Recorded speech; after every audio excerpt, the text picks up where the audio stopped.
Hey guys, in this video I'm going to demonstrate how I would draw a macro animal eye photograph using oil pastels. So first I want you to know that in photography, a macro lens is a lens that takes an extremely close-up picture of something. So using a fantastic photograph that I found, I'm going to be inspired by the colors and shapes that I see. To begin, I draw a frame around my paper and I make it just the width of my pencil because it's an easy guideline. I plan on leaving this frame white as I color my picture. Next, using my pencil, I lightly draw just the basic forms I see in the photograph.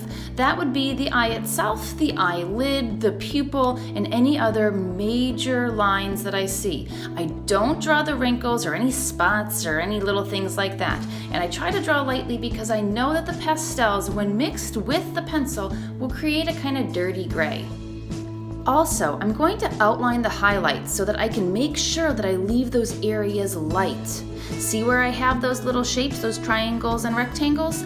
Those are going to be white and I'm going to color those in first. I'm placing my first colors down so that you can see which colors I'm going to use first.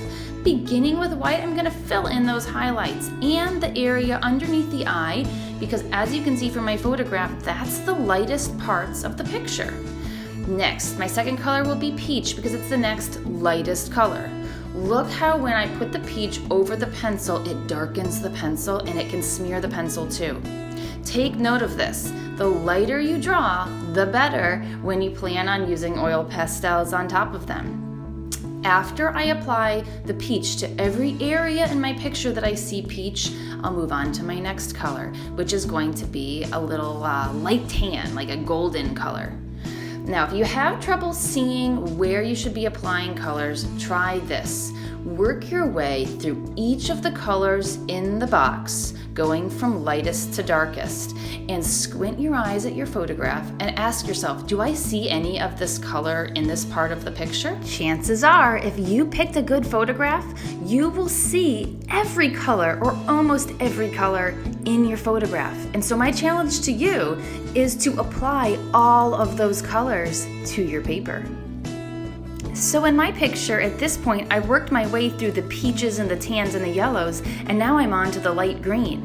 So when I squint my eyes, I see green in the eye itself, and I see it under the eye, like below the eyelid, and a little bit in the top of the eyelid too.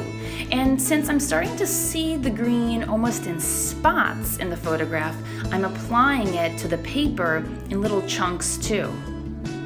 Now, by the way, I want to remind you, as I'm placing these colors down, I'm doing it in very light layers, so I'm not filling in the paper completely.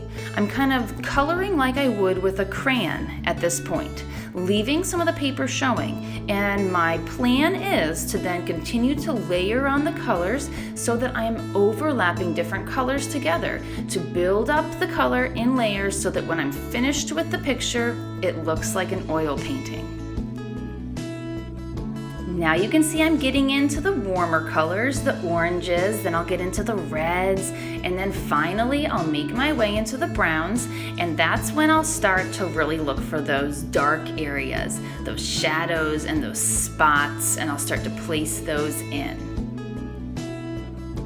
The colors that I try to use last are colors like dark blue, dark brown, and black. Wait as long as you can to use black. The reason you want to use black and any dark colors last is because number one, they can smudge and smear and get into the other light parts of your picture. And number two, it's really harder to lighten a dark color than it is to darken a light color. Okay, now at this point, you can see that I'm starting to use just a little bit of black, which means that I've worked my way through all of the colors that I see in my photograph, which is basically almost all of the colors in the pastel box. I think the only colors I didn't use are pink and purple because I don't see any of those colors in my photograph, but really all the other colors were present. So now that I have this light coat of color almost everywhere on my page, I can start working in with my second layer now.